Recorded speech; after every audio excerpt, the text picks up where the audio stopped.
right, folks. Hey, man, welcome to the first episode of Hoopin and Hollerin. It's your boy here, Big Scoob. I got my man Juwan Mullen in the freaking building, my first official guest. What's up, man? Chilling, man. I see you Trying got to live this thing. I see you got your jersey on, man. You already know how I'm coming. You know how I'm You coming. came in here on 10 million. I'm never going to be slipping. For those that don't know, this man is literally a breath of fresh air to watch on social media. I get into a lot of basketball debates on social media. Good Lord. It's annoying sometimes. But to hear people that actually share the same sentiment, because a lot of hate, man. Y'all see the jersey, man. And we're going to get into a lot of basketball today, but it's a lot of hate centered around a certain player who we love. We're quite fond of. I'm a fan. I'm a fan of LeBron James. Michael Jordan is my favorite player of all time, but I'm a fan of LeBron James. I'd be sitting here lying if I said I wasn't just a fan of the game and what he brings to the game. But I just kind of want to touch on a few things today, man, because it's getting terrible out here, man. It is. With the comparisons and just the overall disrespect. But before we get into all that, I want to kind of get your thoughts on a few things. Like, because for me, man, this was a different type of sports atmosphere, to say the least, right? Dealing with COVID-19 and just dealing with the scope of how we didn't know how sports were going to shape up, or even if we were going to have sports. So, in your opinion, how do you feel like Adam Silver and the NBA kind of did with the bubble this year? Man, I've been saying this for a little while, and kind of since it started, I feel like Adam Silver did a great job, tremendous job, still giving people an NBA feel, visual representation, the excitement, the feel, just everything that goes into watching NBA basketball. I feel like it was different. Yeah. It was different. Yeah. I mean, I got to admit that. But at the same time, it wasn't a big drop-off in excitement. I felt the same. A lot of people saying they like it better. I don't know about all that, but I think he did a great job. He did a great job. So let me ask you this. As a ball player, right, as a former ball player, and as a ball player myself, somebody who had actually played LeBron James in high school like 2 or 3 times in some camps. Yeah. In some camps we did a couple camps, and then they actually came to Slam Dunk to the beach, but we didn't play them. But yeah, playing them in some camps and everything. Like went to Camp 5 Star and Adidas camp and Nike camp and stuff like that. But how, like, for me, you know how momentum plays in a basketball game, right? So the fans, they help swing momentum, the energy that's in the building. Right. I think that was something that could have been really lost in this whole process, but I feel like I wasn't really missing that. You know what I mean? Just because of what they gave us in a sense of, crowd noise, the interactive fans, even though there weren't fans physically in the building, like you had fans there, like they could literally see fans. So as a ball player, how would you like to play the game? Because for me, this was just raw basketball. Like there's no momentum swing here. There's no you getting hot because the crowd is loud. The opposing players can't hear the calls and all that. Like this was raw basketball. So how do you think that came off in a sense of like just baller to baller? So I think it's 2 sides you can think of this. I think one side is what a lot of people are saying. Less pressure. Yeah. No travel, no family, so no stress. Yeah. Focus is on basketball, and that's it. But the other side of this is, and which I believe, I feel like for the bubble, you really had to play. Yeah. Like you had to be able to play. You couldn't use the crowd. You couldn't use hype. You couldn't use those type of things. Like you really had to be able to play the game of basketball. And I don't think it was a coincidence that this was the first year that an underdog made it to the chip. Right. And I think it was an advantage for underdogs because crowd wasn't there, and being an underdog wasn't as big as it would have been if crowd was there. Absolutely. So I think that was a big reason why the Heat was able to do what they did, knocking off Giannis and them. It's simply because you had to be able to play. And the Heat, if you don't know nothing else about them, they play. Scrappy, man. Jimmy plays. Scrappy, man. Everybody on there, they there to play. They ain't there to look cute. Right. They ain't there to the gear. Right. Jimmy show up, hair all messed up. He rocking. That look like a black Hulk Hogan out that joint, man. You hear me? Like Jimmy came to play, and I think he rocking. And I think that was great because, and it actually rolls into one of the questions that I had because, again, one of the biggest things was, and a lot of the hate that I was hearing with LeBron James was, there's so much ridiculous, so many ridiculous things said about this man. But one of the most ridiculous things that I was hearing was, kind of the fact that this was a lot easier for him in the fact that they kind of avoided the Clippers. My rebuttal to that is ultimately the best teams at the end of the day were where they were supposed to be. Because I didn't have the Heat going to the Eastern Conference. I didn't have the Heat winning the Eastern Conference Finals, but I had the Heat going to the Eastern Conference Finals. And the only reason why is because I know Giannis. Right. He's literally proven and shown himself as what he is for now, right? To me, he is still growing into his talent and his body. So I think that he's not behind the curve. He's behind the learning curve a smidge just because of the lateness that he started playing ball. But I think that, we are so quick to throw these cats in the GOAT conversation or the best player in the world conversation because they have one or two good seasons. And they did the same thing with Steph when he had the monster season. Now, I'm not taking anything away from Curry.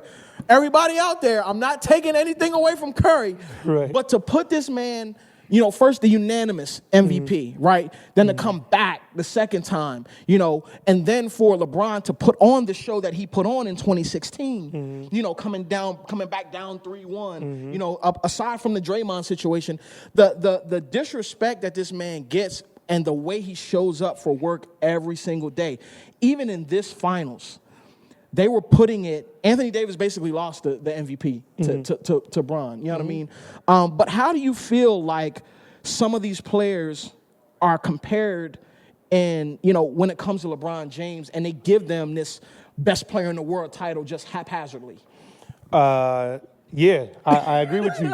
It bothers me, man, because LeBron my guy, and I like to stay unbiased, but right. I think a lot of time it's reaching. People just be reaching. He don't always have to have somebody who measures up. Right. I don't think nobody in the game is going to ever measure up. Look at how many times they changed who it was. Go back to when it was PG, Danny Granger. Go back to when it was the old Celtics, when they was first competing with the Celtics. Yeah. Or, like Kawhi and then KD. Right. How many times are you going to change it before you just get this man his credit? Get this man his credit. Stop changing it. They keep moving the goalposts for this man. Every single accolade that he gets, just like with this ring, they're going to say, oh, it's an asterisk because he was in the bubble, or it's an asterisk because he had a top 5 player on his team. When we don't give Golden State an asterisk when they went out and got arguably the best player in the world after you win 73 games and break records. Right. You know what I mean? We don't, Stephen A said it was the weakest move by a superstar, but this man didn't get the same flack as LeBron James got. He didn't get as close to the same flack. And I'll even give you one better, because this is one of the things that really kind of bothers me about it, was the fact that everybody harps on, it was the decision, how he made the decision. I'm taking my talents to South Beach. I'm doing it on TV, when he raised money for inner city youth. So the very things that we're asking professional athletes to do, be catalysts in the community, you know what I mean? Be aware, raise money for the kids, do things for the kids. This man is doing, and he still gets crucified. He still gets slandered, and then it goes back to, he's not Jordan. And for me, it's just like, how many times are we gonna say he's not Jordan before everybody realizes that we know he's not Jordan? He's in a class by himself, just like Jordan is ultimately in a class by himself. How do you feel about those people that constantly move the goalposts or constantly just kind of make it harder for him to kind of just solidify himself as one of the greatest players of all time? So I'm going to respond to both of the things you said. Okay. The first thing with Jordan, Jordan was compared to greats when he came in the league. Sure. But he wasn't expected to play the way they played. Right. So what if we wanted Jordan to play like Magic? Or Will. What if we want him to pass like Magic? Right. Or rebound like Will? Or had the sky hook like Kareem? Yes. But when LeBron doesn't do what Jordan did, it means he's not the GOAT. But Jordan was allowed to be the GOAT by not playing like greats before him. So why did we give Jordan that chance but not giving LeBron that chance? Then the second thing I'm going to respond to is, since we're talking about decision, let's talk about the decision. Yes.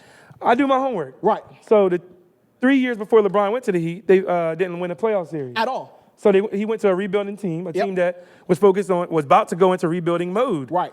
About to go into lottery mode. Yes, they were. So then he went, and for some reason, I guess it was Boston D. Wade, that they won a chip. Next, he went to the Cleveland Cavaliers. Lottery. Rebuild. That's why they had Kyrie Irving. That's why they drafted the one guy, Anthony something. The dude, Anthony Evans. Who was a draft bust. Draft bust. Whoever it was draft bust. Yeah. But they were getting these picks because they were lottery before he came. Yeah. LeBron joined them, and they give Kevin Love and Chris Bosh too much credit. Right. Like, yes, they were great pieces before they came. Great pieces, right. But if you look at their numbers when they came, they weren't those same players. Right. So he went to Cleveland, lottery. Right. Gave them their first championship. I get petty with this sometimes. Right. Like, I love it. Because I get sick of it. So went to Cleveland, lottery, they get a chip all of a sudden. I guess that was due to Kyrie Irving. Right. So then couldn't win a playoff game after before Kyrie he got Irving there. carried LeBron, Right. after he carried him. And then LeBron carried the Celtics, right? Yeah. Right. So he left, and LeBron went to Lakers, who wasn't relevant in the last 10 years. The last decade, it wasn't relevant. With a Kobe Bryant, God rest his soul, R.I.P. Mamba, love you, one of the greatest players ever. But And guess what? The Lakers have a years. ring again. What they teach you in school with adding and subtracting fractions? It's only one common denominator. And that's LeBron James. If for anybody out there that's missing that, it's LeBron James, right? And so for me, you know, and another thing that that I want to kind of, just pick your brain about just basketball wise, because for me, like I said, I like having, like you said, I have an unbiased opinion. You know what I mean? I like great basketball. LeBron James is not the only basketball player that I hold in high regard in this league now. I hold tons of players in high regard.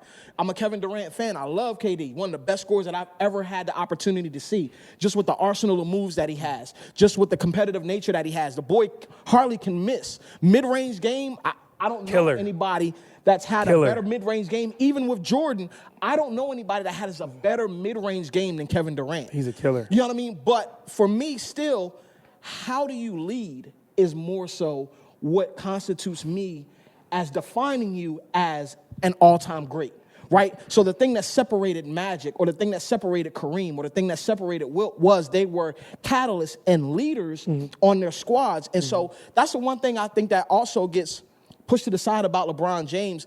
Everybody says, because it's hard to lead a group of grown men. I watched, and I'm gonna spin this back. I watched, right, because I did some of the announcing for when we were doing the generals, right? So I'm watching a whole bunch of grown men being coached by another grown man, and Andre Matthews is a Delaware basketball god, Amazing, a god in Delaware basketball, right? But he had other monsters on the squad. So being able to bring those people together, have them ultimately all come together for a common goal, and having people like you on the floor, Duke's on the floor, my man Kenny, having you kind of cats on the floor that can really lead a team while the coach is being the coach. I think that's an underrated thing that LeBron doesn't get credit for. He's literally a coach on the floor. I agree. He's literally a coach on the floor. Look at this. See, T. Lue, 1 championship. LeBron. Spoelstra, 2 championships. Had none before LeBron got there. Frank Vogel, another one, just got his first championship because of who? LeBron James. Right. Like you said, there's a common denominator here, folks, and I think that we keep missing this because he's so great. And I think that sometimes that's like a backwards indictment on him. He's so great that we expect super great all the time, where he doesn't have any room to be mediocre. And I think that Jordan has gotten away with that as well. We were just talking off camera not too long ago about, when Jordan was up on the Supersonics, came back and they lost a couple of those games. Right. And we're going to talk about that in another cast that we have. But those are things that LeBron would have got crucified for as a chink in the armor to his legacy. Oh, you let GP and them steal a game. Or you let XY, just like what they're doing with Miami. Oh, it shouldn't have gone 6 games. It's like, these cats are professional basketball players. None of these cats are slouches. Right. You know what I mean? Like, Tyler Hero is not a slouch. Duncan Robinson is not. Bam Adebayo was a monster in college. Like, we kind of downplay their pedigree because LeBron is so great, but these cats are more than capable of holding teams down.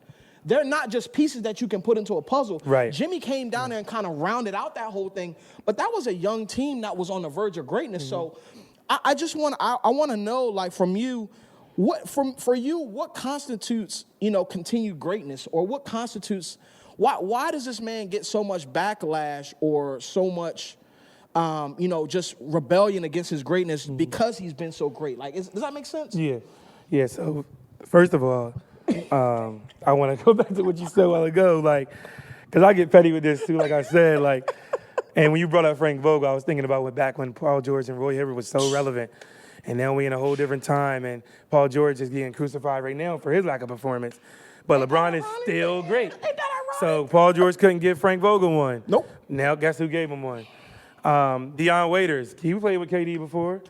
Why he had to go join LeBron? Now he got one. Now he got one. I was real petty and I said LeBron gave Giannis' little brother one before he got one. So now call him Big Bro. I actually didn't even think of that. That's crazy. He all in the camera hype. I'm like, dang, Giannis, this is what Giannis wants so bad. That's gotta sting. And your little bro got it because of the man you get compared to. That's gotta sting. That you shouldn't be compared to. That you shouldn't be compared to at all. Giannis, I'm gonna tell you, brother, you're a great basketball player, but you're not on the same planet as LeBron James yet. Yeah. Yet. Not at all. Yet. Not at all. You have so much potential though, and I want you to tap into that potential, but just not yet. And Giannis is what everybody wanted LeBron to be, like the guy who lacks skill, the guy who is straight dominance, athleticism, without the ability to do other things. Right. He was never that. He don't know what second place feel like individually. At all. And individually. And the thing is, LeBron has added so many facets to his game. I had an argument with a young guy. And, you young folks, you gotta realize when you're talking to seasoned basketball, debaters or savants, right? Right. A lot of y'all that was born in 2000, you don't have a leg to stand on. I'm sorry. You know what I mean? Like, you don't have a leg to stand on. The arguments that you create, they're just not valid, right? So just leave that to us. Leave the comparisons to the guys that have actually watched decades of basketball. Don't just watch one era of basketball and then try to compare it to other eras. Right. That would be my ignorance in comparing the 90s to the 70s. Right. Right? You know what I mean? Like, that would be my complete ignorance, in which I never do, right? The only time I actually ever bring up anything of relevance is like the late 80s, right? Right. Because that was closer to the 90s when Mike started really gaining traction as the best player in the league and as the face of the league. LeBron had this mantle on his back since he was 16 years old. And I don't care what y'all say, the man never called himself the king. Go look up the Sports Illustrated issue when they called him the chosen one. Go look it up. This is information that is easily available to you on any platform. Google. Is Ask Jeeves still available? Yeah, they don't use Ask Jeeves no more. But if it was, you can be on Ask Jeeves. You took it way back. Listen, took it way back. You can utilize these platforms, but go back. He never called himself a king. These are all things that the media dubbed him as. And so I think for me, and I'm not going to make this a whole LeBron James podcast, but I gotta pay respect where respect is due, because to do what he just did on the level that he just did it, with the challenges that are faced with and the pressure that you have in being the best and always being compared to somebody that's looked at as a mortal by a lot of people, man. I think that it's a true testament to his greatness.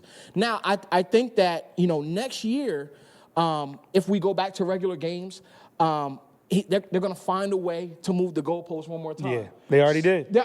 They gave it one day, I think. They moved it again already. And I want to respond to what you said a while ago. I mean, continuing greatness, a lot of people see his moves as like chasing, like pairing up with greats that he needs to win. But I feel like he's proven, and they're trying their hardest not to call him the GOAT. Right. I heard somebody earlier who still believes MJ's the GOAT. Right. Which I'm okay with. Right. People saying. Right. But they said he's the biggest foundational piece of all time. Like, they just making up names. Just call him the GOAT. Just call him the GOAT. Right. But as far as like the moves, I don't see them the same way everybody else sees them. I think you measure someone by their adversity.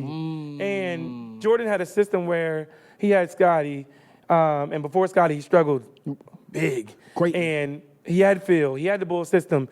And consistency in that system, a lot of people say, like, that's getting it from the muscle. But I think it has its disadvantages, but it has its advantages as well. Sure. For LeBron to go in 3 different towns, 3 different owners, 3 different types of second best players, bigs, a guard, and a wing. Yeah, in a wing, yeah.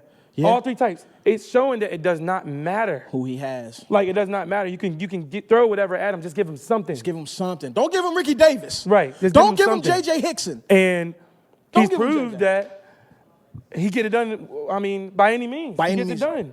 And I think that's an important piece, man, because like you said, getting it done by any means necessary, right? No matter, like he struggled in Cleveland where they wouldn't give him an adequate Robin, right? When you go back and look at that first Cleveland run, which was, I don't even know how he made it to the finals. You know what I mean? In 2007.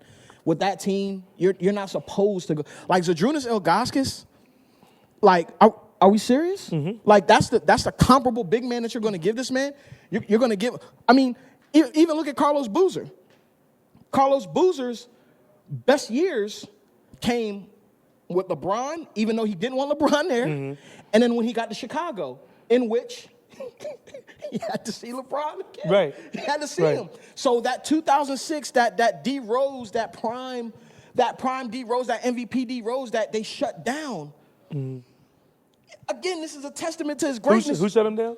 Oh, LeBron. You said they. So. Oh, I'm sorry. The Cavs, or, LeBron more than anything. Because he definitely did guard He took on that challenge. Oh, because he doesn't take on that responsibility. He doesn't. He doesn't guard the best player. Defense. He don't play no defense. Cool. He doesn't guard the best player. Jamal Murray just stopped scoring, I guess. He just started bricking. Yeah. Jimmy, James Harden, best offensive player, quote unquote, in the league right now. A lot of people's to me. You know what I mean? So what? Again, they moved the goalposts on this man so far. So what are your predictions going forward for next year? What do you see happening next year? Not only with the league, but just with the league and how everything you think is going to play out. Do you think we go back to some sort of normalcy, or do you think the bubble has kind of its solidified place for now? With coronavirus precautions, I don't know what they're going to do. Right. I don't mind either. Right. But I just don't know what they're going to do. But as far as the season goes, I got a Lakers-Celtics prediction. Okay. They both had 17 right now, I think. Okay. 17 rings. Okay. LeBron's 18th year. I think I got a Lakers and Celtics prediction. And I think LeBron gets another one. I think he gets another one. I think he does repeat. I ain't going to hold you. I think I think KD and Kyrie are great individually. Right. But I don't think they have the team success that people are thinking they are. Because I think they're both extremely questionable leaders. That's a hot take. Oh, my God. I don't think neither one of them are great leaders. Right. And I think they both are gifted offensively. Yeah. But when it comes to that locker room, I think they have been cancers. And I think we saw that the most with Kyrie in this last Celtics stint, right? And I had this argument in the sports group, where they were like, Kyrie is a leader, and I'm like, how? What evidence do we have of him being a leader? You couldn't lead the Cavaliers to the playoffs. You go to a team that's basically tailor-made for you in Boston. Well, all you got to do is come in and just do your part. Just do your part. You got Tatum. You got all these pieces, Jaylen Brown around you. You got the Marcus Smarts of the world that take on the defensive responsibility. You have a defensive, gritty team. Even though Brad Stevens is known as an offensive coach, he made them or turned them into this. They got this defensive identity that still needs to be tweaked a little bit. Me personally, I don't think they should have got rid of Al Horford because I feel like he was an anchor piece in the locker room. Those things, and they're suffering from it. They're suffering from that. Even though Kemba came in and did what Kyrie couldn't do. Look, Al was an eye piece, dog. Locker room wise. Now, on the floor, he's a liability. In the locker room, you need that glue. You need that vet in there to pull them youngsters to the side and have them understand what winning basketball should be. Even though he's not considered a winner, Al's been enough, and he's been through the fire enough for me that he's a solid locker room piece. Like, he's like Udonis Haslem without the chips. Udonis was scrappy, you know what I mean? And he brings that level of, to me, I don't know how vocal. Locker room important, man. It's important. It's important. And I think that's the one thing that kept the Lakers together as well. The fact that LeBron made them kind of be together, and he controlled the locker room, and you got a Ray John. You know what I mean? You got those. Huge for them. He was huge. For them. Everybody was cracking so many jokes when they got Rondo. Oh, he can't shoot. He can't do X, Y, and Z. He's not going to be a good fit. You know what I mean? He can't run the floor when LeBron, when LeBron's off the floor. He spit in CP mouth. You got to be like a whole bunch of different things where they try to discredit. But the one thing that you can't discount is he is a catalyst and he's a leader because of what he did on that Celtics team. I don't know how good that Celtics team is without a floor general. Right. Like Rondo, when that chip they had with Ray, KG, and Paul. And that's back when he was getting buckets, too. And he was getting He wasn't just facilitating. He was he was getting to it. So for me, it's like, I like that prediction. That's a bold prediction as far as, but the legacy that comes along with that, I think would be great for TV. I think would be great for ratings. I want to see how this Clippers situation shapes up. Let's talk a little bit about that, man. How do you feel about the way things ended with the whole Clippers situation? Too much hype. They couldn't handle it. They got too arrogant. They stopped playing in the way that people predicted them to play. They built their foundation was supposed to be defense. Yes. And how did Denver play better defense than them down the stretch in about 3 games back to back? Yeah. They gave up some of the biggest leads in the playoffs in history. Right. To the Denver Nuggets, who LeBron made look regular that next series. But 4-1, by the way. I think the system didn't work for Kawhi the way that they thought it was. Sure. PG's way too inconsistent. Right. He's been inconsistent throughout his whole career. Yep. And I think it's time for him to be officially, on paper, a Robin for good. He's not a Batman franchise at all. And he hanging on by the skin of his teeth to be Robin. Because he about to just be the third. He might be Alfred after this. You know what I mean? Because you can't rely on him, man. Right. How do you think, man? Because if you look at that roster top to bottom, man, you got 2 6-man of the year candidates. You got a bench that they said that was basically unrivaled or should have been unrivaled, and for that to be the biggest piece for them, kind of falling apart. Even though PG didn't show up, I thought Sweet Lou and them boys, coming off the bench, I thought that they would have enough to at least keep it going. You know what I mean? Maybe not win fully, because the Lakers were an actually deeper team than everybody gave them credit for. Exactly. That squad top to bottom, excluding Jared Dudley. But that squad top to bottom. Shout out to Jared Dudley, man. You see the pic? No. You ain't see the pic? Jared Dudley posted a pic with him and AD and LeBron and said, "Name a better trio." You didn't see the pic? Jared Dudley is officially feeling himself. He said, name a better trio than us three. It's on IG, I think. He posted it. I said he's trolling. Shout out, right, name a better, right, Oh right. my God. Shout out to Jared Dudley for that, man. Shout out to Jared Dudley, but just look at that scope. Again, another good veteran piece, though, right? Another good veteran piece. I just think that the Clippers, man, I think that Doc has not worn out his welcome as far as coaching, but I just think that the plan or his attack at coaching kind of has to change.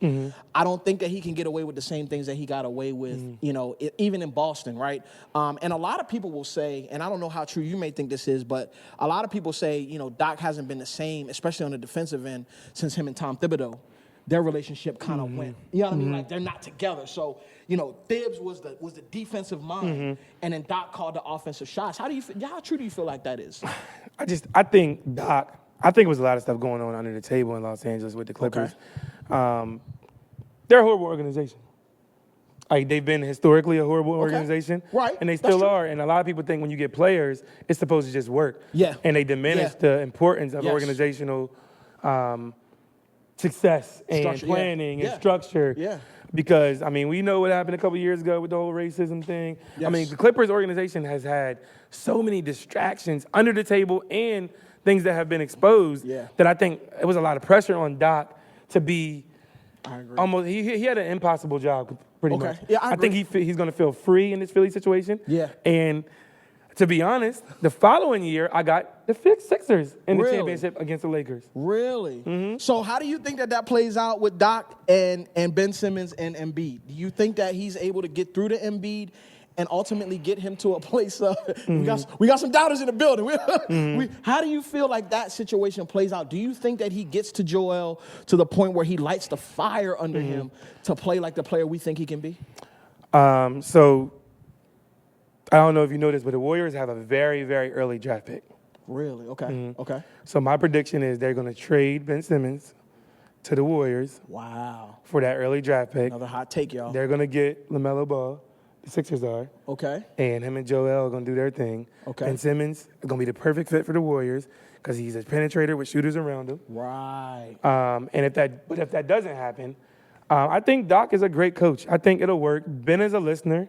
Yes. He's a learner. He's not somebody who's like a Kyrie, like a know-it-all, like a cancer to a team. Right. He's like a young LeBron. He's coming in with open eyes, open ears, but at the same time, he knows what he's capable of too. He got to get that jumper right. I was just about to ask something about him and Giannis.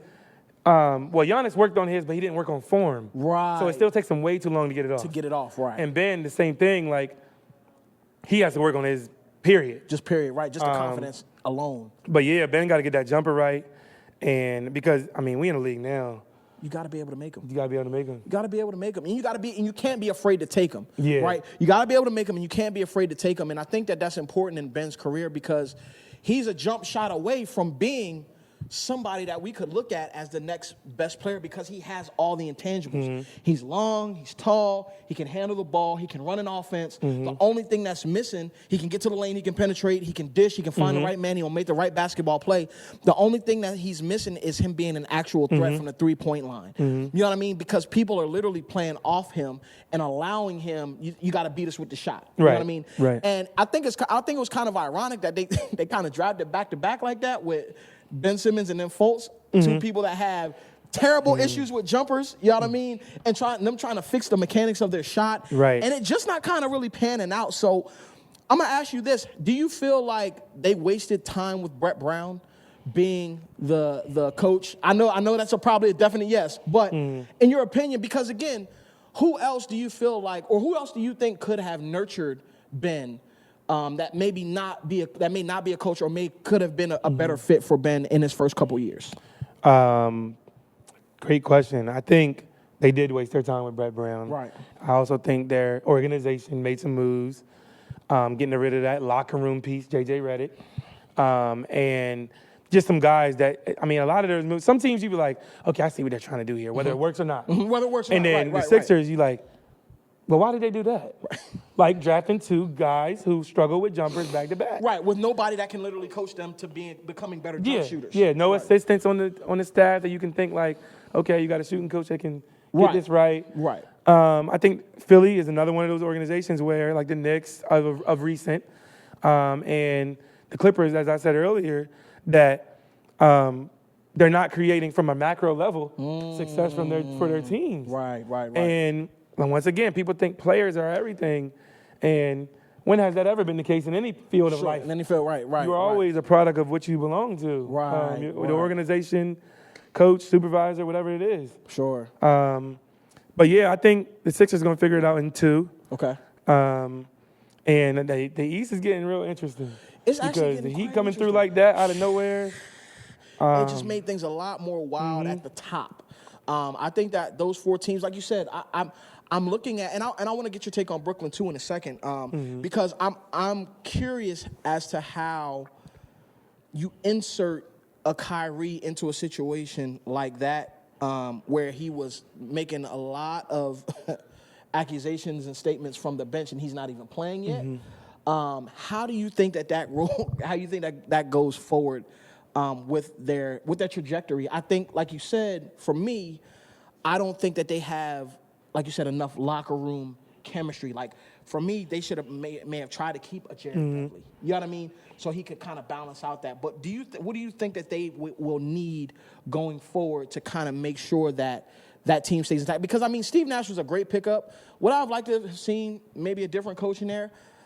I'm not real sure right now. And just because you're a great point guard don't mean you're just going to be able to step in that position and just figure it out. I agree too. But with Kyrie, man, and I like Kyrie. I feel like he's handles. I think he's top all time. Okay, absolutely, absolutely. And I just think it's a life skill too. Yes. If something happens in your life and it painted you out to be a bad person, or painted you out negatively in any way, you can try to blame things on that, like external forces, like, oh, it was him, that's why I did that, I feel justified, whatever the case may be. Right. But when you start developing a track record and everybody is saying the same thing about everywhere you go, it's time to take a trip to that mirror. Everywhere you go, it's time to take a trip to that mirror.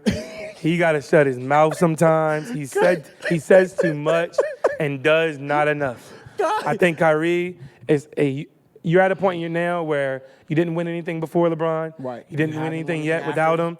So it's time for you to look in the mirror and say, what do I have to do?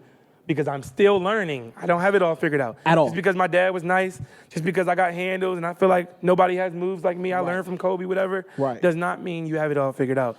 It is not that easy, and that's what makes me hate to get back to him, but this man so much is because he's made what's so hard look so easy. For so long. God, that's a quote. We got to post that. We're doing it tonight. He made that look so easy that, like, people expect it. And forget that he's human and that this is not a privilege. This is not given. Right. This doesn't happen every day. Like, we're literally going to miss this man when he's gone because just of the level of consistency that he's brought. To think in year 17, you're still averaging damn near a triple-double. Like, in the regular season, and then to turn around and do it in the finals where everybody's looking for AD to kind of take over that mantle and take over that role. I seen somebody post Jimmy Butler and say, man, for real, look at these numbers. They posted Jimmy's numbers, 28 something, like 9 and 8, something like that. And they were like, man, he deserves credit. Look at that. Like, look what he averaged in his playoffs. I said, and I've shared it, I'd be real petty. Man. Real petty? I said, congratulations to Jimmy Butler for getting LeBron's regular numbers. This is regular. He averages more than that in the finals. I looked at LeBron's finals averages last night. He averages more than what Jimmy is getting praised for right now. LeBron averaged a 40-point triple-double when he lost to the Warriors.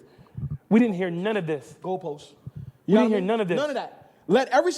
Mind you, he led every statistical category on both teams in that finals with Steph Curry and KD. The last time that happened, they gave the opposing player the MVP. And they didn't give it to him. Jerry West. They gave it to Jerry West, who's what in the finals, folks? What is Jerry West in the finals, folks? Let's hear it. One of what? And this man is the logo? But y'all got the audacity and the nerve and the unmitigated gall to disrespect LeBron James like this? When this man is 1 of 8 in the finals and he's literally looked at as one of the staples in basketball, even down to ownership.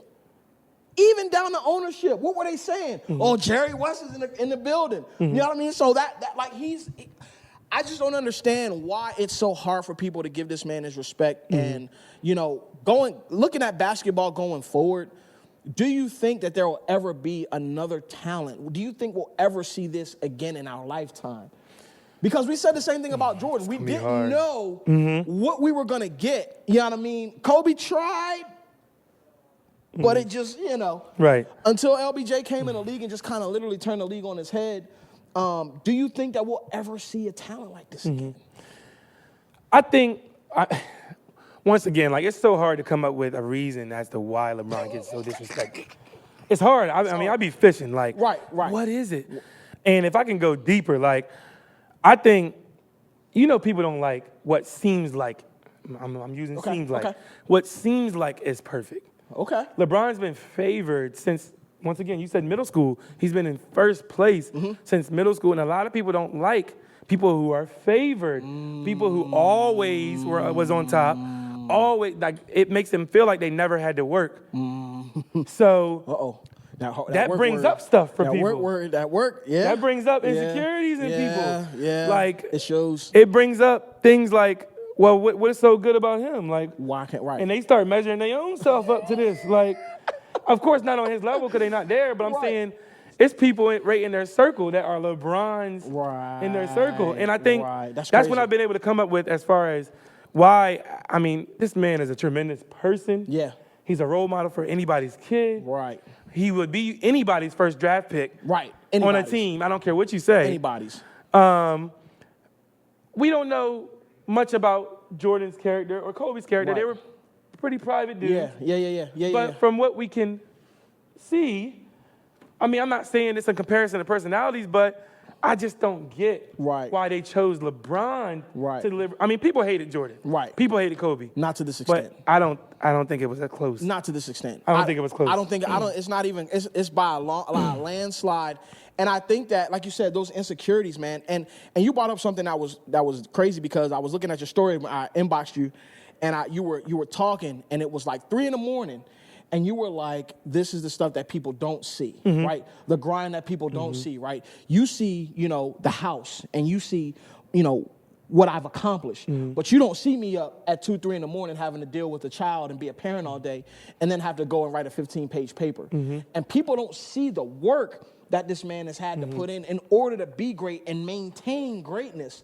And so, like you said, it brings up insecurities in themselves, because I'm sure it's people even in your field of mental health that are like, man, he think he dope. You know what I mean? He think, you know what I mean? Oh, you about to get a doctorate. You know what I mean? You on to something? Yeah. You on to something? They're upset literally at your success, but they'll never put in the work that you put in to be successful, to even get a bachelor's, let alone a doctorate. You know what I mean? We'll even say associate's degree, right? So let alone a doctorate. So I think that, you know, when it goes into, like you said, those insecurities that people have, like, oh, why? I get the same thing in music sometimes, right? How did you get a #1 on Billboard? Well, I worked hard. I stayed up and worked at my craft, and I put myself around the right people, and then a little bit of luck happened, right? In the midst of me working hard, right? So even for you, as you work in your field, there's going to be some luck. But guess what?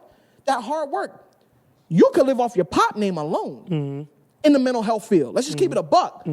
But you're still out here working hard. You're still putting in the work and making a name for Juwan Mullins. So I'm saying that to say, for all of you people out there that are discrediting this man, go put in the work that he's put in. Go spend $1 million on your body. In order to be in tip-top shape, you know what I mean? And go do the things outside of basketball. Because everybody was saying, oh, the move to L.A. is about movies. This ain't about championships. This is about him, you know, he's trying to get into TV, and he's trying to do everything else but win basketball games. And what does this man go and do? Right. Win basketball games. And I mean, you just dropped so many gems, because it's a big reason why I'm a fan of LeBron. Wow. I will never view myself as far as like equal to LeBron. Sure. But I identify myself as a LeBron for my community. Sure, absolutely. And I just feel like when I first started pursuing my doctorate, you would be surprised at some of the things you probably would. But yes, you've been. But agree. What I encourage with people, man, and I don't want to like get too deep into that, but like, let's go. Don't ever apologize for being proud of yourself. Wow. Because when people hating on you, when people try to discredit your greatness, they don't even know what they're hating on. Wow. Because they don't see the sleepless nights. Right. They don't see you trying to manage your kids and get your stuff done. They don't see the 4 o'clock in the morning, 25-page papers. They don't see that. Still having to go to work the next day. Just like I believe that we don't see a lot of stuff that LeBron did in the dark that made him great. So don't apologize for being proud. You deserve it. People don't see the work. They hating on the hard work at the end of the day. Right. Because that's the only reason why you achieve what you achieve. It's hard work. And people take this opportunity to throw shots at people like that work extremely hard. And like you said, the sacrifice that it takes to just ultimately be great, and to just be a step above what we're looked at as even, you know, is even our race. And, you know, everybody can say you don't have to always bring race into it. But no, we're born at a disadvantage. So to see somebody like that go and beat the odds, because technically, and we can get this deep on this podcast because I love to touch these types of subjects because I should have been a statistic as well. And basketball is not everything. We're about life too. But if you look at the scope of what he dealt with as a youngster, he's not supposed to be this great. He's supposed to be a statistic. He grew up in a single-parent household. Low to moderate income, right? No real father figure outside of Mr. Joyce or whatever, but Drew Joyce had his own family, right? So he grew up against the odds. I grew up, my pop died when I was 7. So again, technically, I'm supposed to be a statistic. I'm not supposed to get a degree. I'm supposed to be a repeat offender in the system. I'm supposed to not be able to get a job. You know what I mean? Like, so I'm hearing you. I'm following you too. And even with you having both parents in the home, we're still at a disadvantage, bro. That's what a lot of people don't understand. They don't understand that even with both parents in the home, young African-American males are at a disadvantage. So all of y'all African-American males that are out here hating on this guy, you ought to be ashamed of yourself. That's what crabs in a barrel are. Welcome. You know what I mean? He said it. Welcome. That's what a crab in a barrel is. You're literally watching somebody who took the opportunity and took his chance at being great, and not only did that, but he got his homies paid. Like, nothing LeBron has ever done has been selfish. He took. Y'all telling me that Romeo Travis, Sheon Cotton, Willie, Drew all deserve to have a movie made after them? No. Right. Not at all. Right. Not even close. But what y'all don't understand is when you have such a selfless person, he's making it so all my homies are going to eat. And if we as a, I got to close my laptop on this. If we as a community would just grasp that concept, good gosh. He hitting something. If we would just grasp that concept, y'all, I'm telling you, like, this is not even trying to be cliche. I'm not trying to spin any narrative. If we would just gather this concept as a people, do you understand how much more noise we can make in our own communities, in our own backyards? The things that we have with community activists and community leaders in our own communities that are still backbiting each other, that are still pulling each other down, that are still trying to talk about each other and badmouth each other and won't come together for the betterment of the entire community that we serve or that we claim we love so much. Because there's a whole bunch of people claiming that they love their communities. It's a whole bunch of people that get on this social media, that blue app, and y'all will cap all day and say what y'all are doing in the community. But we watch y'all because it's cats like us that are really in the community. It's cats like us that are really doing the work. We don't post about it every day, and we don't need to. Why? Because the work is getting done. And that's what I love about even what your dad did with Man Up, right? Even, the platform, what your mom did with Unique, right? And for those of y'all who don't know what these platforms are, take the opportunity and get to know what they are. These are things that are being implemented in our communities that are giving platforms and are giving an opportunity for us as people to go higher than what the status quo is supposed to be about for us. So I wanted to shed light on that because, A, your dad was a hoss and ball, too.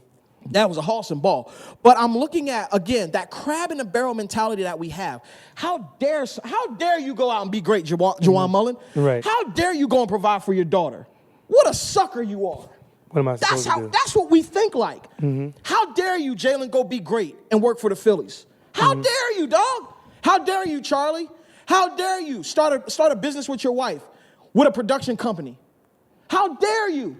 You know what I mean? How dare y'all? What's wrong with y'all? Y'all ain't supposed to be starting businesses. Y'all aren't supposed to be catalysts in your community. Like, that's really what we think. Like, y'all hear how stupid that sounds with me saying it? That's exactly how y'all look. So, again, the honor and respect that's due this man is something that, we look at because we're spoiled right now. But when he's gone, we're going to miss this, man. So before we go, because we've touched on a few things, and we can do this all day. You know what I mean? I could go. I could really go. But we're going to.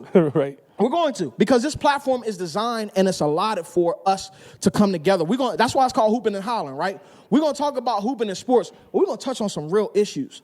We're going to touch on some things that are plaguing our communities, man. It's, like you said, it's bigger than sports. That's what it's all about. More than a game, right? Ironic, right? Ironic. It's about more than a game. It's literally about what impact are we making. This podcast is not just designed for me to have a platform for myself just because I like to hear myself talk, which I love hearing myself talk. Don't get me wrong. But it's not designed for that. It's designed to be able to showcase other great and intelligent minds like Juwan Mullins, like the other people that we're going to bring on, the Kendall Grays of the world, who was a professional basketball player, who doesn't get the respect that he deserves in Delaware basketball. I had an argument with some people about Delaware basketball. We're going to get into that too, because Delaware basketball is extremely underrated. It's extremely underrated. Andre Collins posted a great post today, opening the floor. Of course, he's from Maryland, so he opened it up to the whole Eastern Shore. Yeah. But he was like, what do you guys think the real problem is as far as Eastern Shore players that are talented that don't get exposure, go to places they are worth going to? And I had a long response to that. I mean, people can look it up, but a lot of things you say, and I just think that's what I stand for. And when I first got into, became an adult and came to that real life, I guess, aha moment of what is out there for me. What is my purpose? What do I want to do? Basketball, of course, is my interest. It kept me in school. Yep. It saved my life. Yes. But at the same time, I think a lot of people fall short when they feel like the ball stops dribbling. And I feel like it's because a lot of our initiatives are not geared towards when the ball stops dribbling and the other things that are out here for us. So I appreciate you welcoming those other topics because that's what I stand for. Full Court Press is an initiative I just started We're going to get into that too. I was going, but he went into it. So go ahead and talk to so about Full Court Press initiative I just started. To be honest, at first when I first created it, it was supposed to just be a podcast. But I mean, this amount of support I got and ideas that came my way, it's going to be a little different. Podcasting is going to be a part. Yep. But I just want people to know that like any initiative that I put out there is not going to just be all about basketball, and to just welcome that and to remember that it's deeper and it's things out here that really need to change. Because as soon as I started Full Court Press, the first thing I did with it was an event, a one-on-one sort of, crazy. They call it Free Smoke Tour out of state, but I called it the Full Court Press Tour, and it was hype, it was jumping. My God. And I watched, and it was crazy. To be honest, after that, I was looking for direction, because that felt very basketball-centered. And while I'm okay with that, I still want to make a difference. Wow. So I just want to share something real near and dear to my heart real quick. Yeah. So right after I had my first event, the guy I rode there with, my best friend, he stayed with me all that week. Wow. Before that, he helped me set up the whole thing for the event. I mean, it's my guy. He's my best friend. Yeah. That night, shot and killed. Yeah. In his hometown that he spent a lifetime giving back to. And I didn't know how sensitive it would be, so I didn't want to bring it up. But can you just kind of explain just how, like you said, even with the smoke tour and how that kind of came about, and even what type of position that kind of puts you in? Because I know it's got to be hard, man, when you're trying to do stuff for the community, and then the community kind of bites your back out a little bit. You know what I mean? Yeah. So I feel like, of course, like the man above has a purpose for everything he does. Yes. So that's why I brought up the fact that I was looking for a direction, and I didn't have one. And then, of course, my boy is killed due to gun violence. Right. And now that's my direction. And now so I feel like everything happens for a reason, and everything comes full circle. So now, in his name, all my efforts is going towards gun violence and the things I can do to stop that in our communities. And what he doesn't know is, and what I'm actually dropping off, I'm going to drop off on him now, is some of the proceeds that we're going to be looking to, what our ad campaign is going to be going towards the Jeffrey Alonzo Aiken situation, man, because I didn't personally meet him, and I wanted to do this out of honor and respect, because you know how sometimes people can do things without any couth, and then just try to take responsibility for it, but I really, the cause, right? Because Jeff Benson is one of my best friends, and the relationship that they had in doing the things that they were doing in the school system, he helped Jeff start Gentlemen's Club. Right. You know what I mean? So it's like those things. He was such a catalyst, and for the community, to for like you said, the same community that he grew up in, essentially gave his life for. You know what I mean? I think that his honor and his legacy and his name should be carried until it can't be carried no more. You know what I mean? And so for us, we're going to do the best we can, but some of our proceeds are going to be going towards us donating to whatever cause that needs to be helped. We know he has a young son, and so there's a village that has to be raised up around this kid, y'all. And I'm not just saying this because we're on a podcast, man, but I'm saying this because coming from education, my background is education, and watching countless young African-American men lose their fathers, and then them lose their sense of self-worth, their sense of just being able to be, you know what I mean? Just being able to be felt like important, because that's one of the most important things to us. You know, I have a son, you know what I mean? And so to think of what could possibly go down if I was to not be around for my son anymore, you know what I mean? And growing up without my pop. So we want to, it's gut-wrenching sometimes, you know what I mean, to even try to sit and think about, right? But to actually be living that, and now, it's going to take even more of the village to rally around him and love him and give him the type of stability that he needs, so he doesn't go out and have that anger and be bitter and do something crazy, right? So that he'll be able to understand that, like, listen, although you've been done extremely wrong, there's so much greater for you if you just stay this course. Right. And you have people around him. He has people around him like you. I know you're going to take care of him, but we're going to help him as well. All of these African-American brothers that are in this room, all the people that are around us in the community, we're going to rally around them, because the act was senseless and it was cowardly. That's a whole nother conversation. But there's still lives at stake here. And I want to be very candid when I say this. There are other lives at stake, and more importantly, his.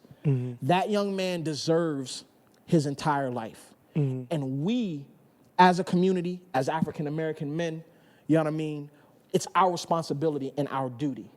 Agreed. Protect the women, absolutely, but we got to protect our boys. You know what I mean? And what you're doing with Full Court Press, if anybody hasn't seen it, there's a wonderful write-up on it. They had a great event a couple weeks ago where they had a basketball, basically a basketball camp, and then an educational piece that was centered around gun violence and just what we can do to be better in our communities. And so those are the things that we are rallying behind. Those are the things that I'm stamping and I'm putting my foot or I'm getting knee deep in. You know, all the other initiatives and those things are great, but these are the things that hit closest to home for me because that's who I am. Right. That's me. Right. I'm his young son. You know what I mean? Like, I'm watching that. So as heartbreaking as it is, like you said, God always has a plan. And for you, I just want to encourage you, man. Stay the course.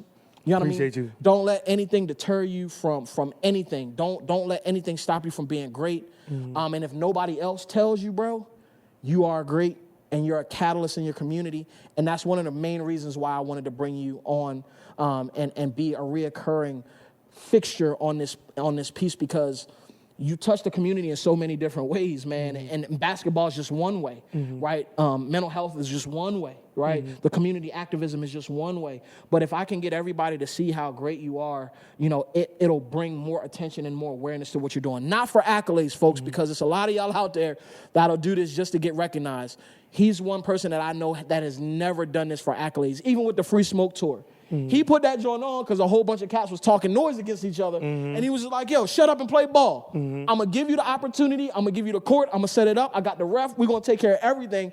And you literally put that on to the point where I want to see that grow. So we're also going to do whatever it takes to help you continue this legacy. Appreciate that, man. And continue this dream. So anything that we can do on Hoopin' and Hollerin', anything we can do as Aurum Entertainment, as Benson Dynasties, and it's just as brother to brother, yo. Like, you know, you got family for life, man. You know what I mean? And so don't be afraid to ever bring anything that you need here. You're always welcome here, man. It was a super pleasure to have you. Got anything else that you want to say to the people? Just to piggyback off what you're saying, man, I do everything I do because I hope to inspire.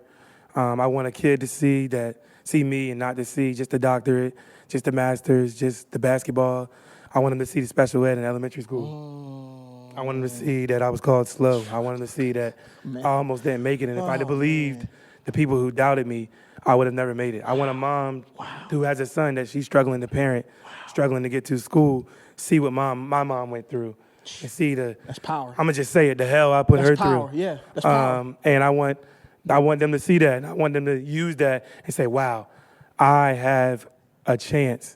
And me, I view success. A lot of people have their own definition of success. Mine is, how can you know you're really successful if you're not helping people? You heard it here first. You heard it here first. And we're going to drop our...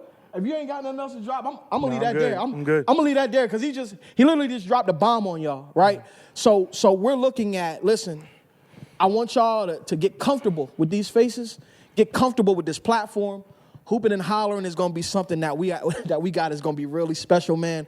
Juwan, thank you so much, man. Appreciate you, for coming man. through, man. Appreciate you. Bless you. my podcast, episode number 1. Man, you're trying right. to be like you, man. You better than me. Be better. You know what I'm saying? Listen, hey, this is the first of many. I'm excited about what we're going to be able to do here at Hoopin' and Hollerin', man. And you never know. We might mess around and change up the name to Full Court Press. I actually like that. You know what I mean? Man, I'm rocking and rolling whatever you with. Whatever you with. Listen, I like Hoopin' and Hollerin'. Hey, listen, so we'll figure out a way to continue to marry our entities and our brands. And this is what it's about, y'all. It's about all of us coming together. I got to shout out my team before we go. Charlie Jones on my production and my cameras, man. Appreciate shout out to Jam 24/7. Y'all see this amazing shirt we have right here. Jam 24/7 Productions, man. If you're looking for any video, audio, if you're looking for a rehearsal space, if you're looking for anything that you want to get done production-wise, y'all see where we are. Y'all see the beautiful space that we're in. This stuff doesn't happen without the dope people at Jam 24/7. So I got to send a big shout out to my man Tom Watson, the owner of Jam 24/7, and his right-hand men, Larry and Dre. Thank you guys so much for having us. Thank you guys for making us feel hospitable, and we just felt comfortable here. Hey, man, first joint of Hoopin' and Hollerin' is in the books, baby. We'll catch y'all as soon as we catch y'all, man. Peace. Peace.